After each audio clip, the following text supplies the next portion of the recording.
Hi மக்களே, இன்னைக்கு பாட்டிமாவோட very very simple and டேஸ்டியான ரசம் தான் எப்படி பண்றதுன்னு பார்க்கலாம் வாங்க. சொல்லுங்க எல்லாருக்கும்.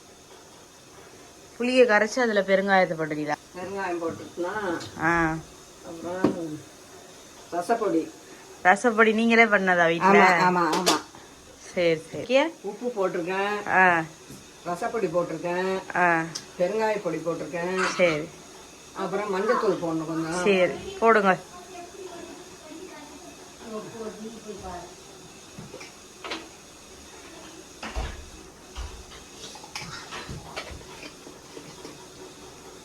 அப்புறம் பூண்டு. பூண்டு அப்படியே அதிலே போடணுமா? புளி தண்ணியிலே போடணுமா பூண்டையும்? வதக்க வேணாமா? வதக்க மாட்டேன். அச்சா. இதில் பூண்டு.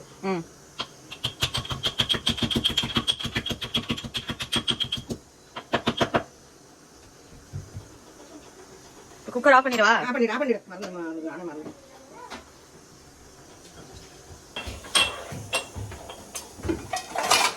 ஆன் பண்ணவா? ஆன் பண்ணு. சரி. ஒரு நிமிஷம்.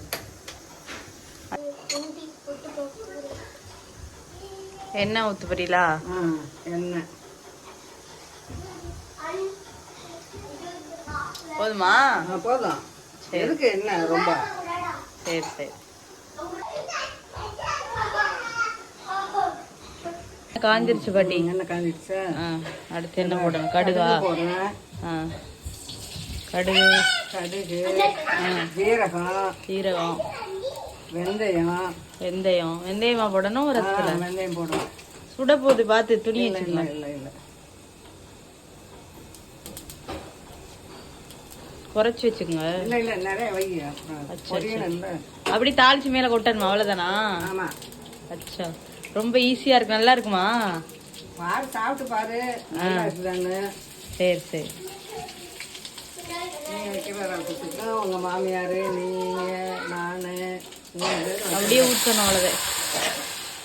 பார்த்து பார்த்து மெல்ல.